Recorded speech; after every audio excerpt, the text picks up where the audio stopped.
The Galactic Council chamber stretched out like a massive dome filled with hundreds of different alien species.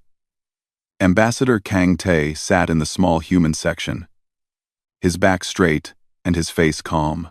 He had been doing this job for 15 years now, and he knew how these meetings went.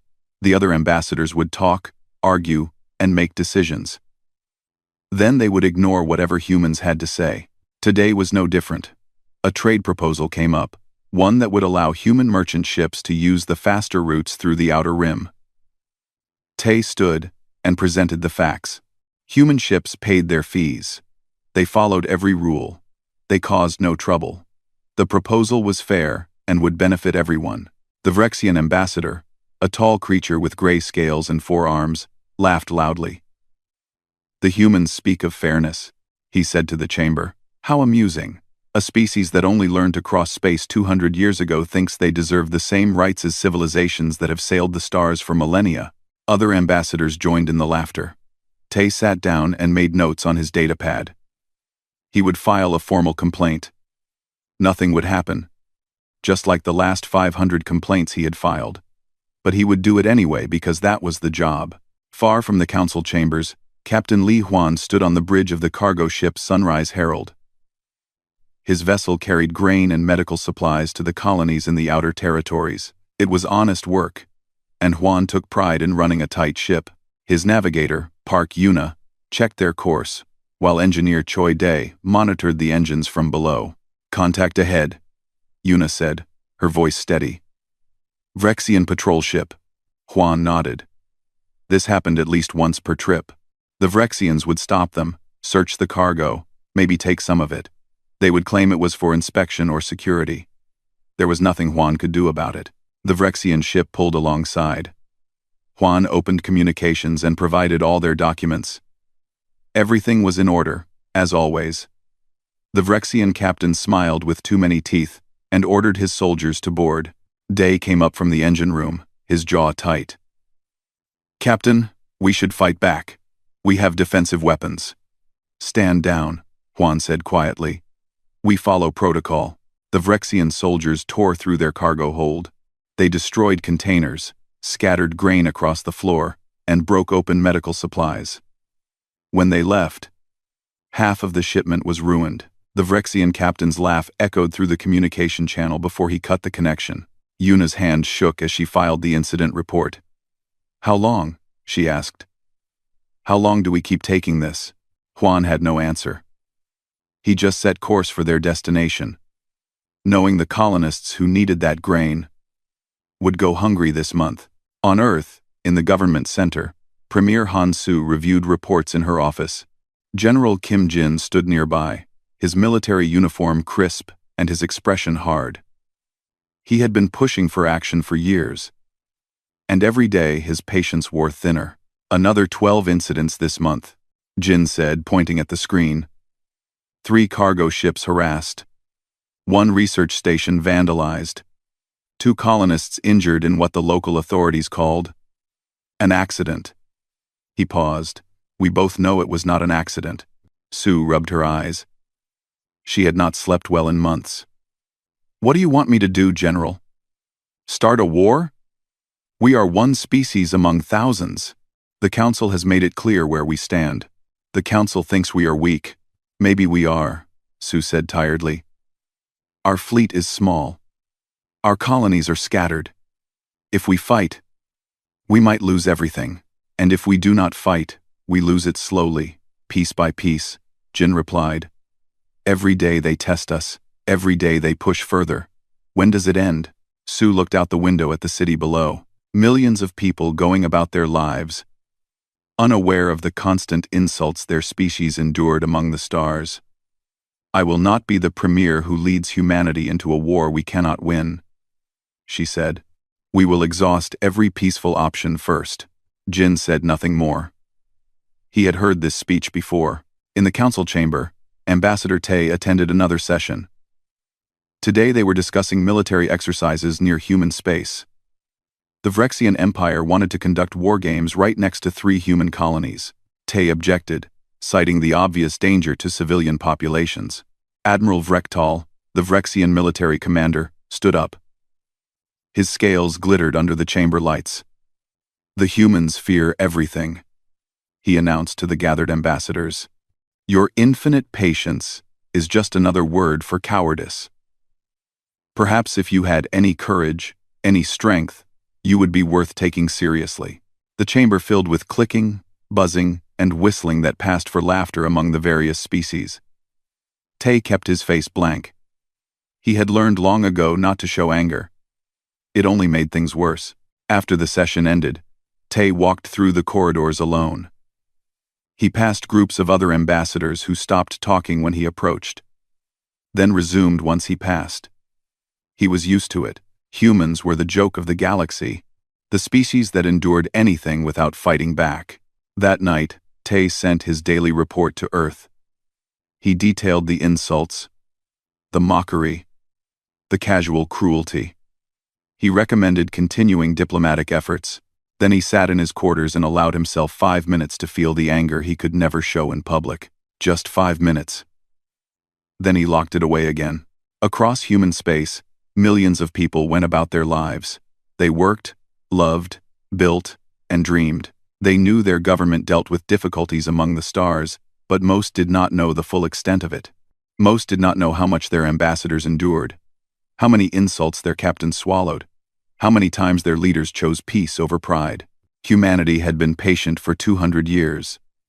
They had filed complaints, followed rules, and turned the other cheek. They believed that eventually, the galaxy would see their worth. They believed that peace was always better than war. They believed that patience would be rewarded. They were wrong. But they did not know it yet. The lesson was coming, taught by those who mistook patience for weakness and kindness for fear. And when it came, the galaxy would learn what happens when you push peaceful people too far. The colony on Terran 4 was not large, just 50,000 people trying to build a life on a distant world. They grew crops in vast greenhouses and raised their children under a yellow sun. Colony Director Song Hai had been there since the beginning, watching the settlement grow from a few dozen prefab buildings to a real town with schools and parks. The warning came from their orbital sensors. A solar flare was building, bigger than anything they had seen before. Hai immediately called an emergency meeting with her staff. The radiation would be deadly. Their shields could not handle it. They had maybe 6 hours. "Can we evacuate underground?" someone asked. "The shelters can hold maybe 3,000 people," he answered. "We need ships. We need to get people off-world." They sent out distress calls on every frequency, emergency signals that any ship in range was required to answer. The law was clear about this. All spacefaring species had agreed that distress calls must be answered, no matter who sent them. One ship responded. A Vrexian cruiser, the Fist of Vrek, was only 2 hours away. Hai felt relief flood through her. They would be saved. Commander Vex's call of the Fist of Vrek received the human distress call and smiled. He had been bored lately. This could be entertaining. He ordered his communications officer to broadcast the distress call across the Vrexian military network. "Place your bets," Vexcal announced to his crew.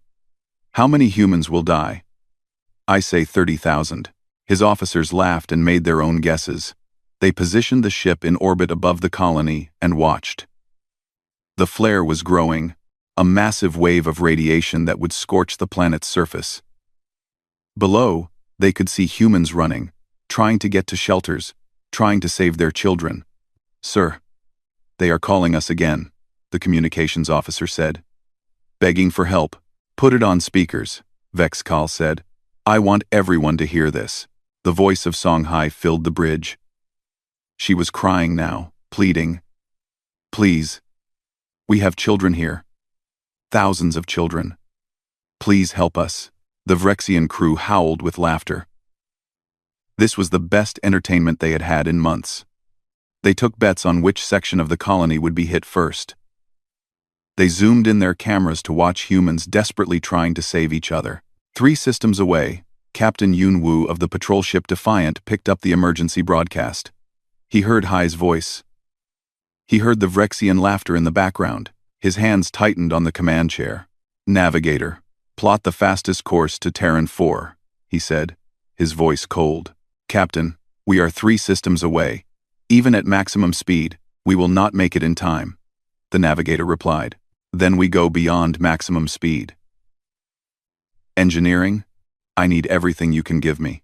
In the engine room, Engineer Co. Rin looked at her displays. What the captain was asking for would destroy the ship. The reactor would overheat. The engines would burn out. They might not even survive the trip. "Captain, if we push this hard, the reactor will melt down," she reported.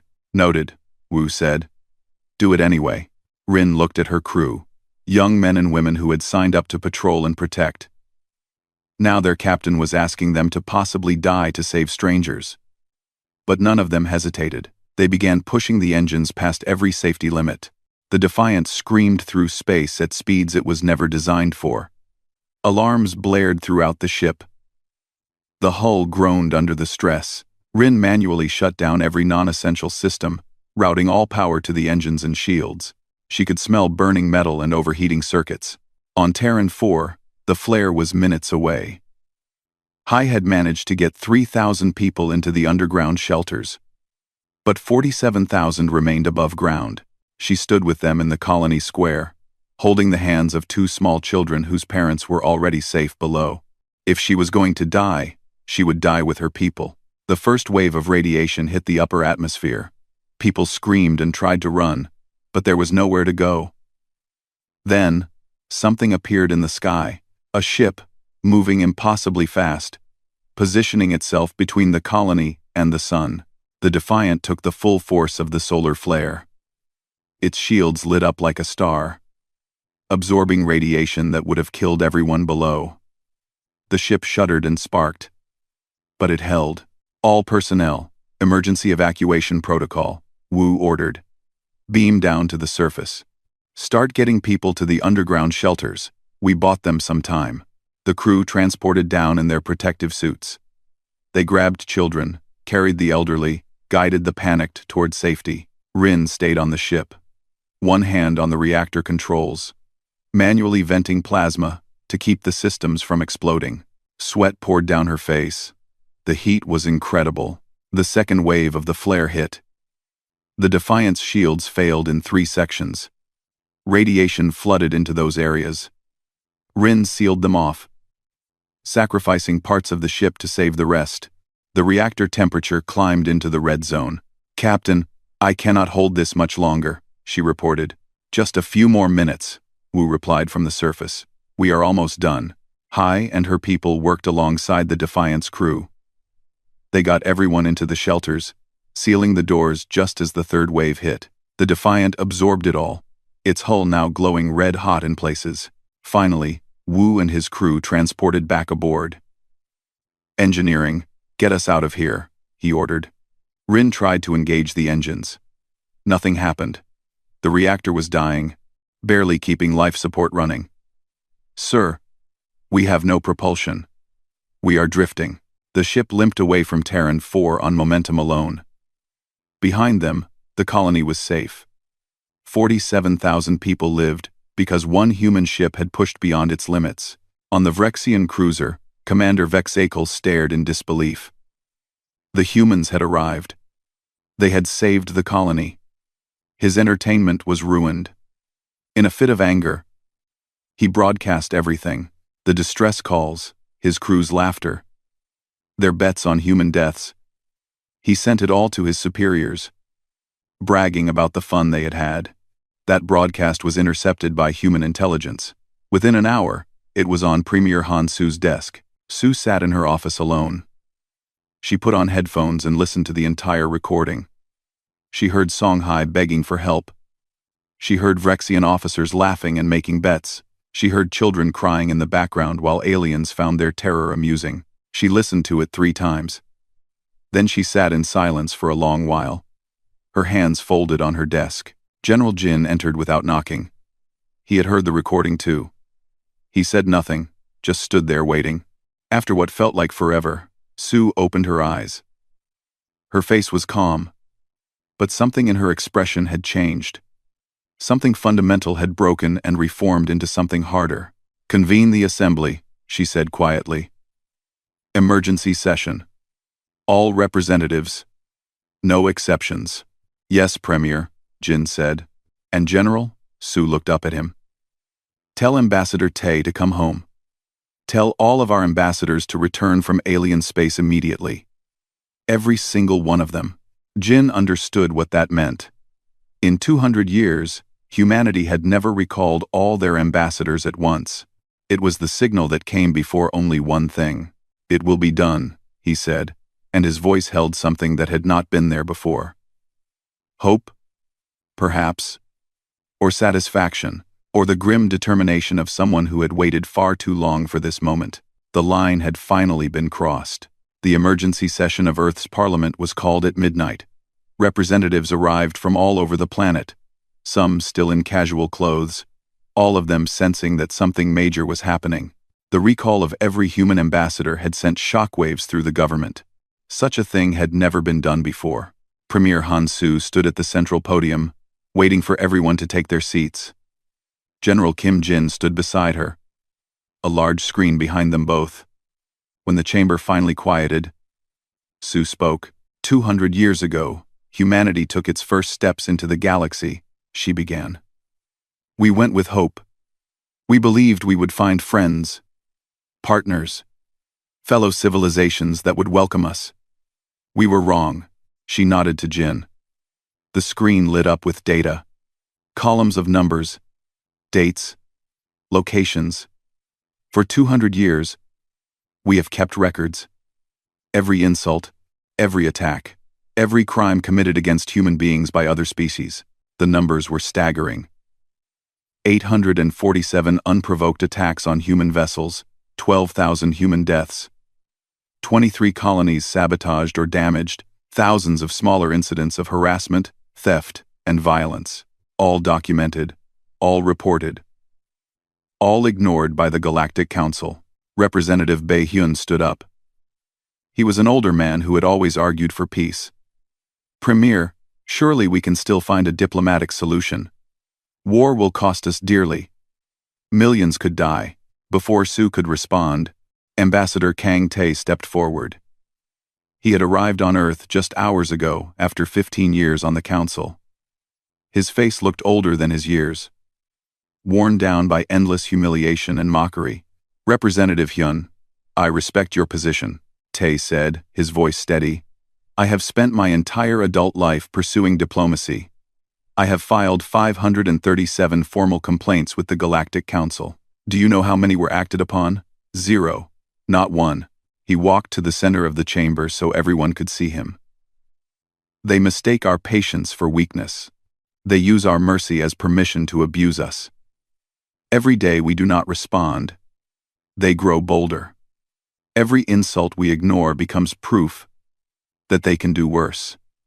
How many more must die before we defend ourselves? The chamber fell silent. Tae had been the voice of diplomacy for years. If even he was calling for action, the situation was truly beyond repair. General Jin activated another screen. This one showed the recording from Terran 4. He did not warn anyone. He just played it. The assembled representatives heard Song Hee's desperate pleas. They heard Vrexian officers laughing. They heard the bets on how many humans would die. They heard children crying. When it ended, several representatives were crying. Others sat in shocked silence. The chamber had never been so quiet. The vote is called, Su announced. A formal declaration of war against the Vrexian Empire and any Galactic Council member that has committed documented acts of aggression against humanity. All in favor? The voting board lit up. Green lights appeared across the display, one after another. When the counting finished, the result was overwhelming.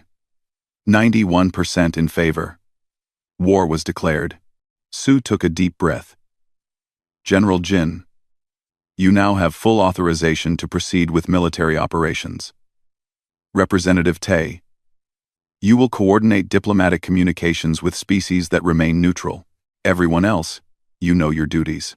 We meet again in 6 hours for operational briefings. 1 hour later, Su addressed the galaxy.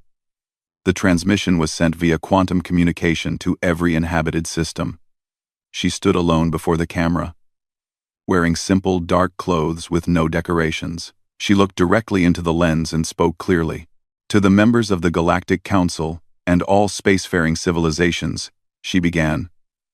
For 200 years, humanity has sought peace. We came to the stars with open hands. We followed every law. We respected every border. We endured every insult. We filed every proper complaint. We believed that patience and good faith would be rewarded.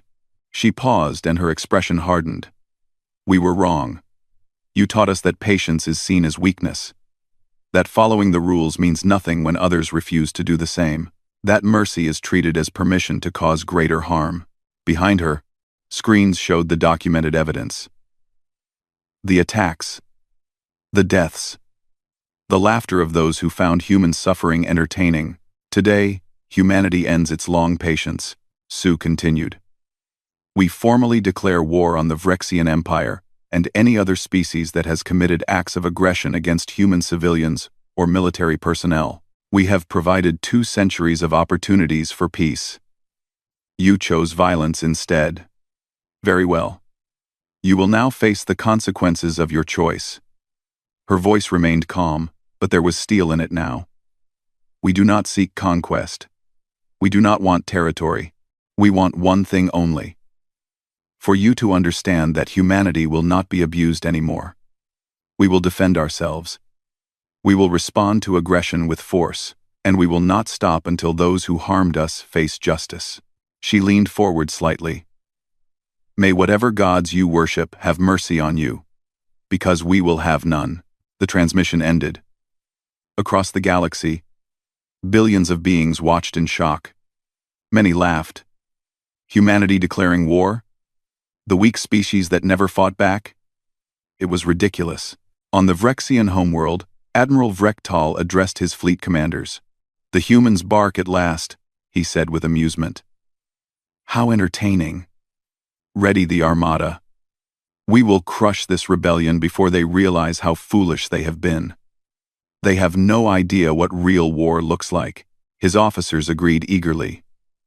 The Vrexian Empire had fought and won thousands of conflicts. Their military was the strongest in the galaxy. What could humans possibly do? On Earth, General Jin activated Protocol Nightfall. It was a plan that had been developed over decades, refined and updated constantly, waiting for the day it might be needed. Military installations that appeared civilian suddenly revealed their true purpose. Shipyards that claimed to build cargo vessels opened bays containing warships. Defensive satellites powered up weapon systems. Humanity had been preparing.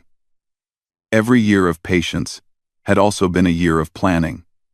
They had studied their enemies. They had learned every tactic. They had designed weapons but never built them, keeping the designs secret. Now those weapons began rolling off assembly lines. Captain Li Huan received new orders. He was promoted to Commodore and given command of a fleet. His cargo ship days were over. When he saw the vessels he would command, he stood in shocked silence. These were not defensive patrol ships. These were warships designed for one purpose: to destroy enemy fleets. His old crew came with him. Navigator Park Yuna took her position on the flagship's bridge. Engineer Choi Dae went below to work with weapons he had only seen in classified files. They were scared, but they were also angry. They remembered every insult, every time they had been forced to stand down while being attacked. Captain Yoon Woo stood in the shipyard, looking at the repaired Defiant. It no longer looked like a patrol ship. It had been upgraded, armed with weapons that should not exist. Seo Rin walked beside him, running through technical specifications. These antimatter torpedoes, she said quietly. These weapons were designed specifically for war. We built them, hoping we would never need them. And now we do, Wu replied.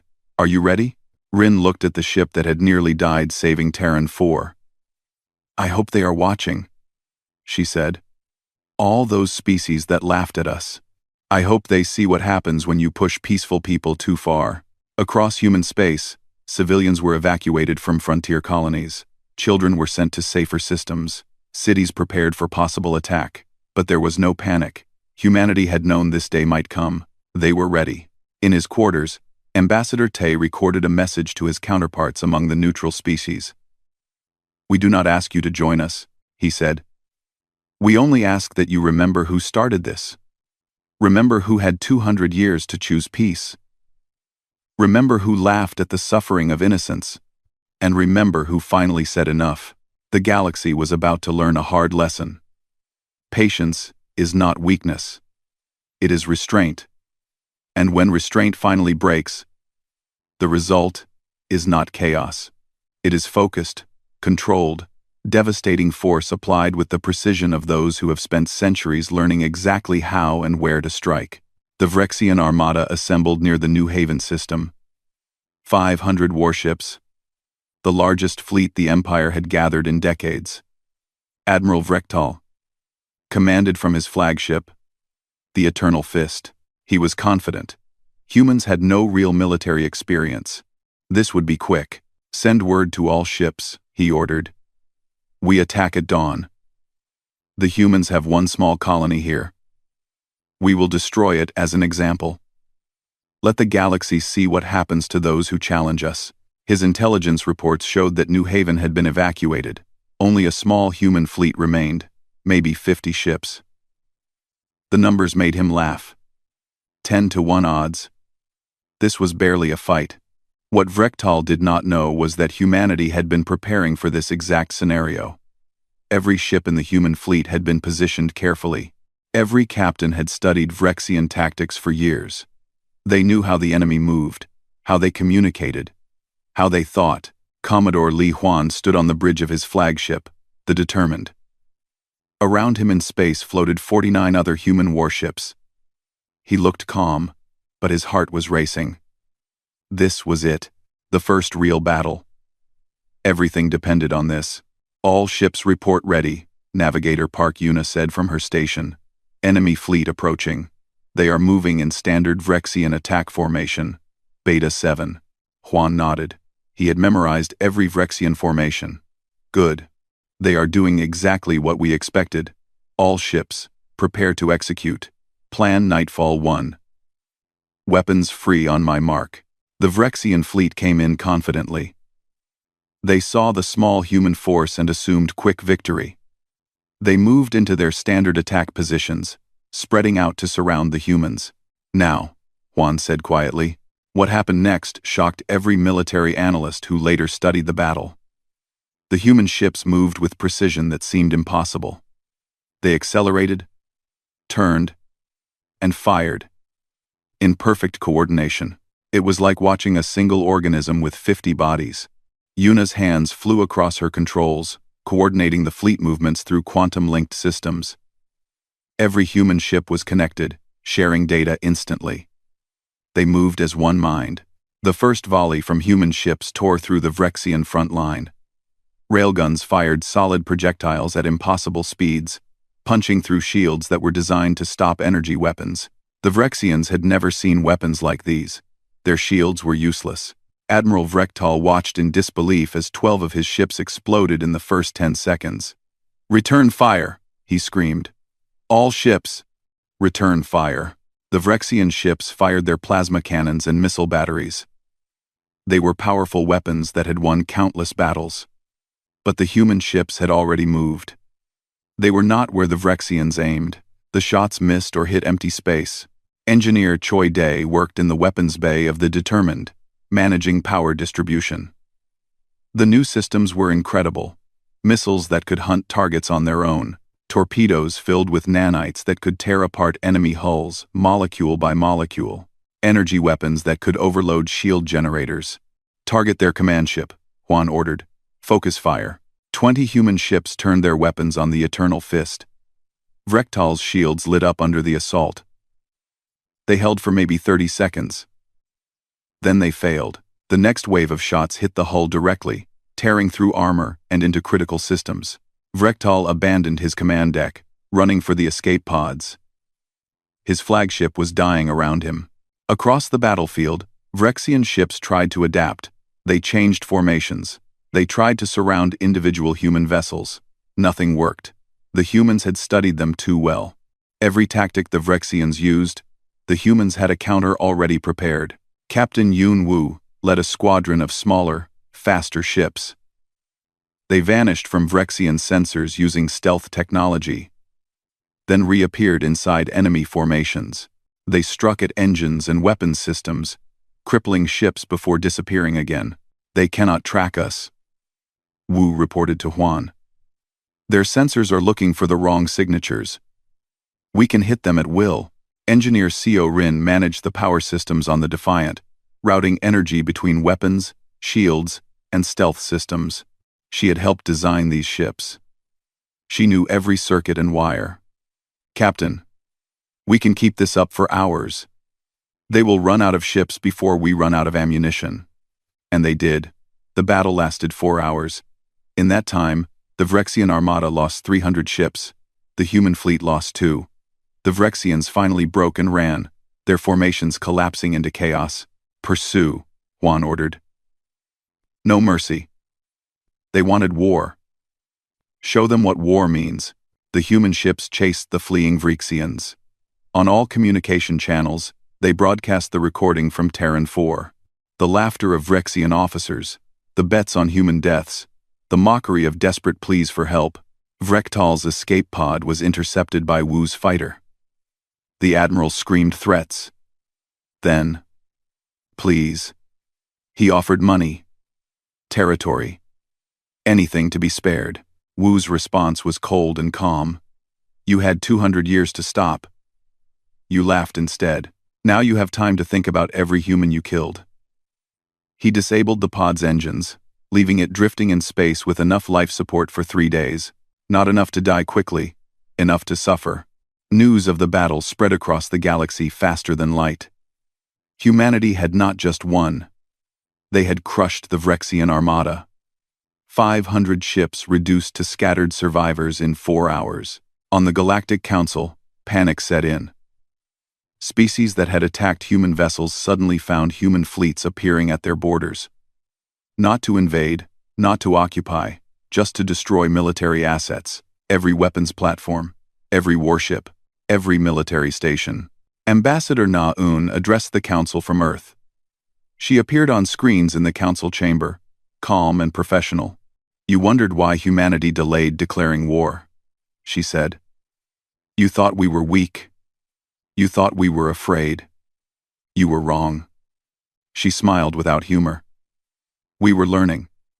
Every insult you gave us taught us your weaknesses. Every attack showed us your tactics. Every mockery helped us understand your psychology. Thank you for the education. We have learned our lessons well. Species that had remained neutral scrambled to prove they had never harmed humans. Old records were suddenly made public, showing they had opposed actions against humanity. Some of it was even true. General Kim Jin's strategy became clear. Humanity was not trying to conquer territory. They were removing the ability of others to threaten them. Every species that had harmed humans watched their military might being systematically destroyed. The Thrax Collective, which had sabotaged 3 human colonies, found their entire defense fleet gone in a single night.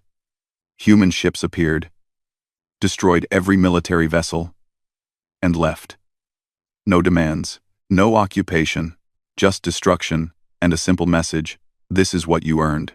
The Kelvin Unity, which had regularly harassed human traders, woke up to find all their weapons platforms in orbit around their homeworld, reduced to debris.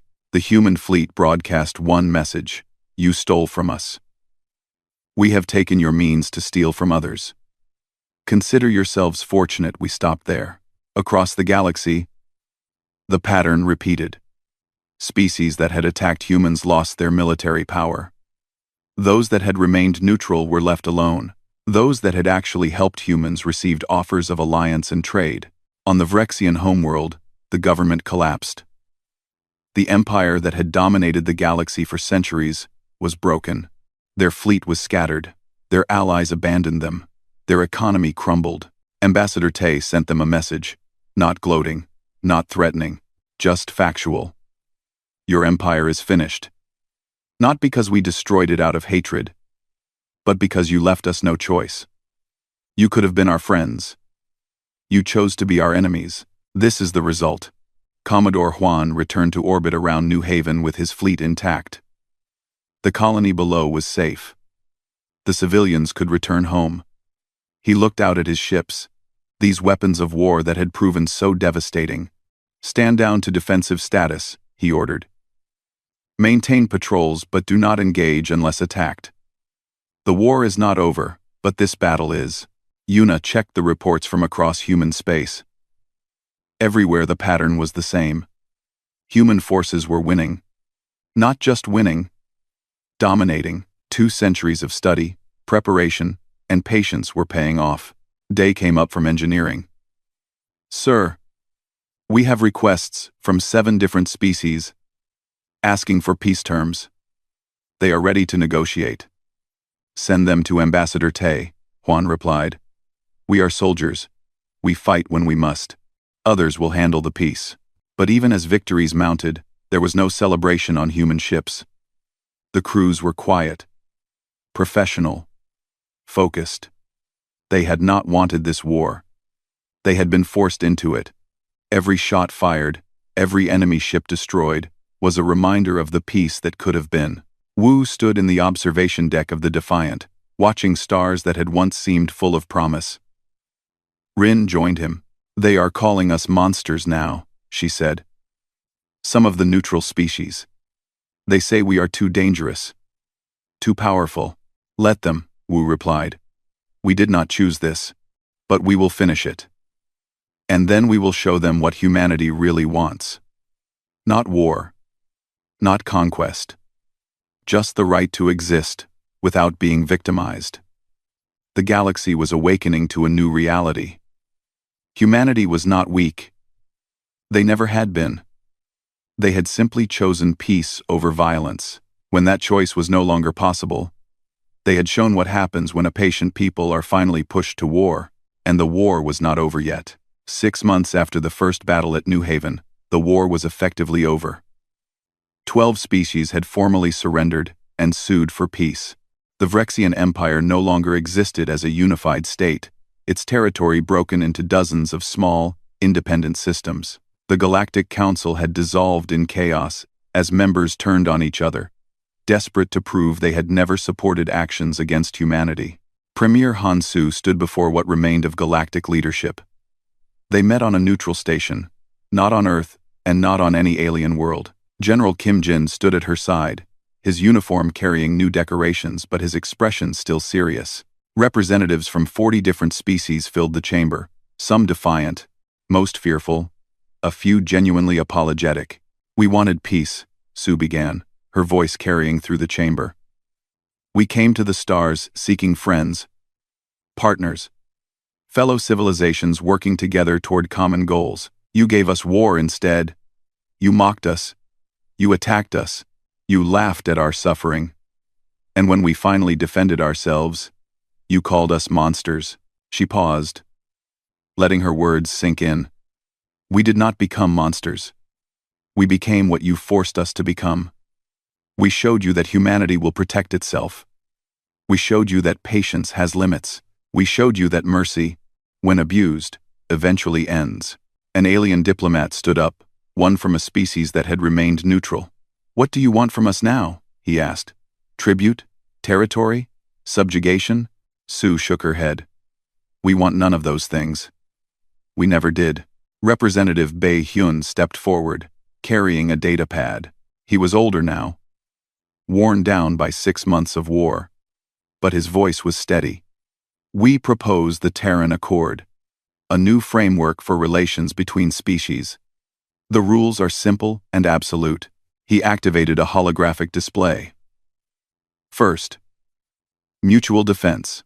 Any attack on one member is treated as an attack on all. Second, fair trade enforced by neutral arbitration. Third, zero tolerance for aggression against civilians of any species. Fourth, respect for sovereignty and borders. "And if someone breaks these rules?" the alien diplomat asked. Ambassador Kang Tae answered. "Then what happened to the Vrexian Empire happens to them. We will not wait 200 years again. We will not file endless complaints. We will not exhaust diplomatic options while our people die. Break faith with us, and we will respond immediately and decisively. The chamber fell silent.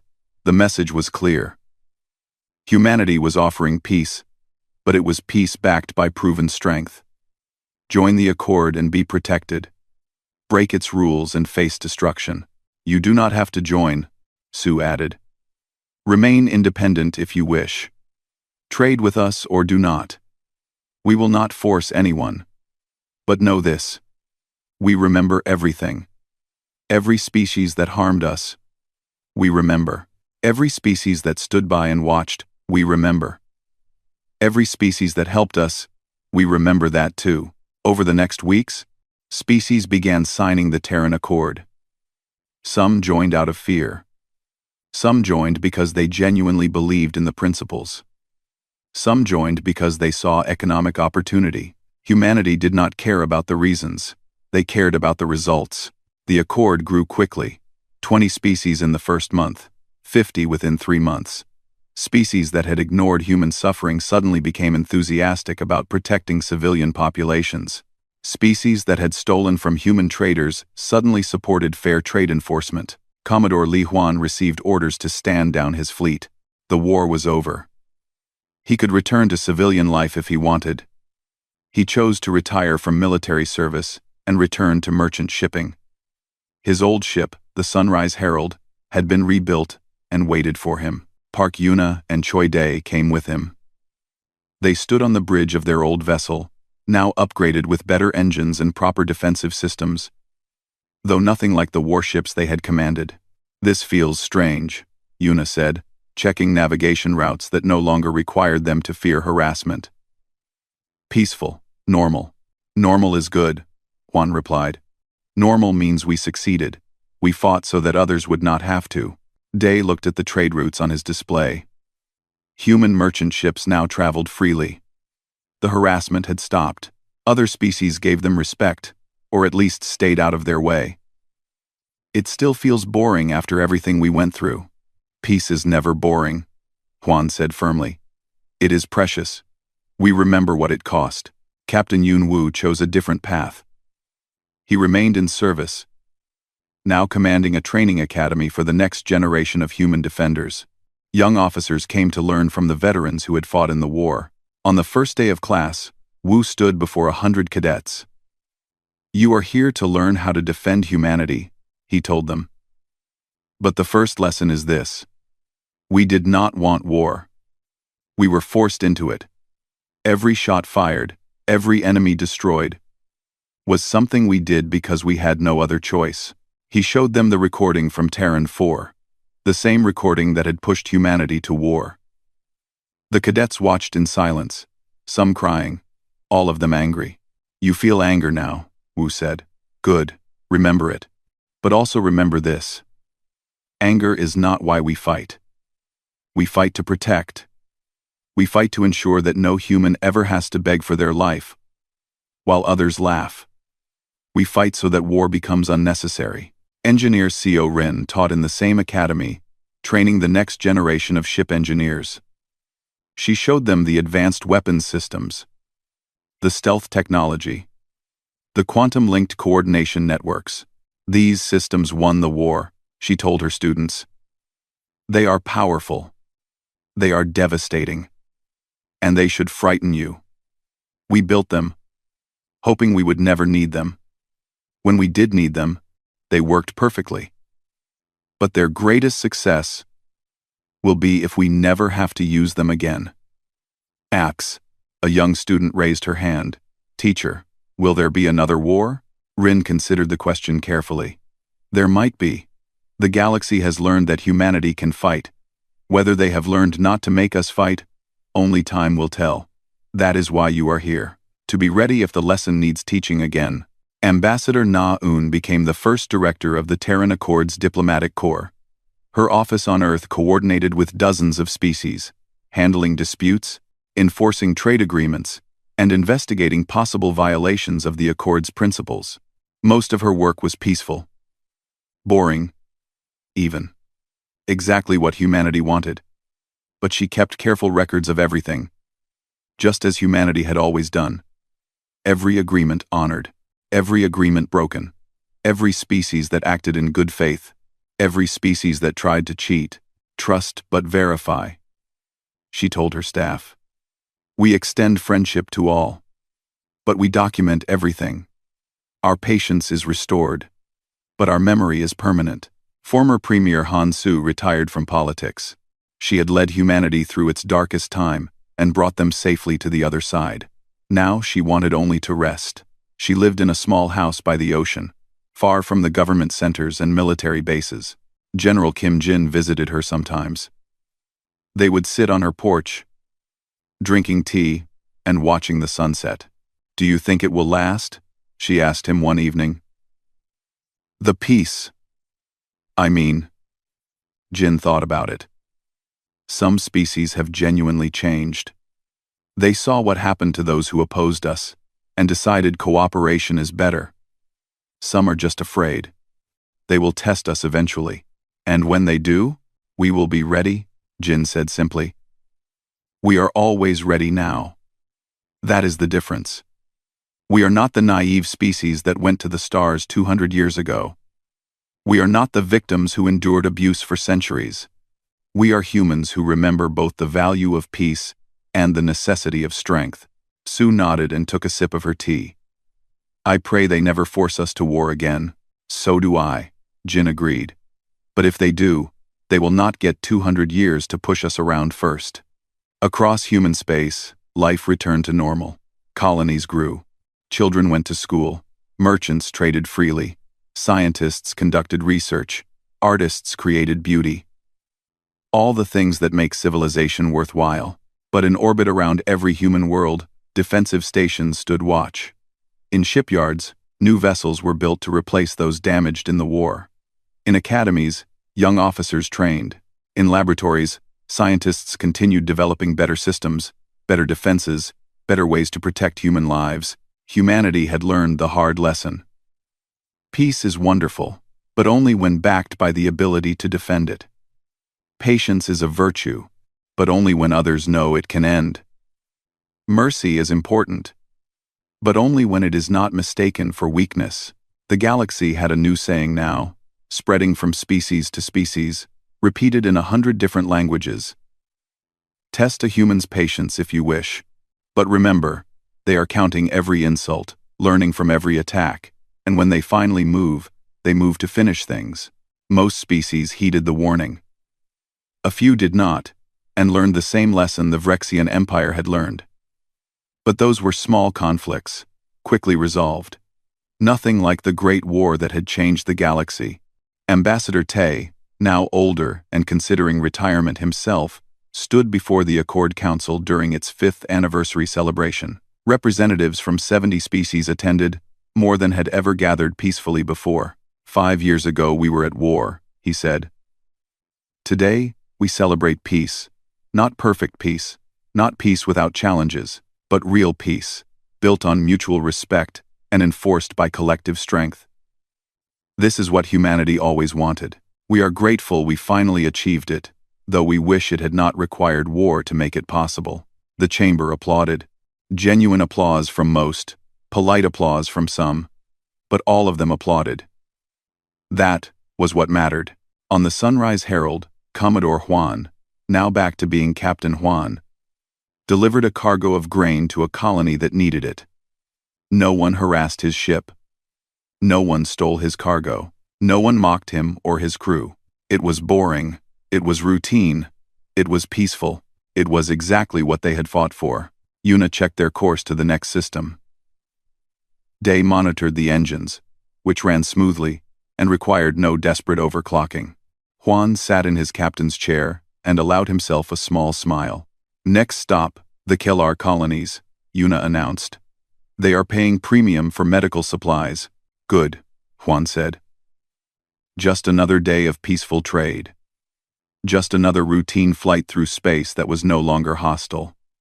Just another reminder that the war had been worth it. Because this was possible.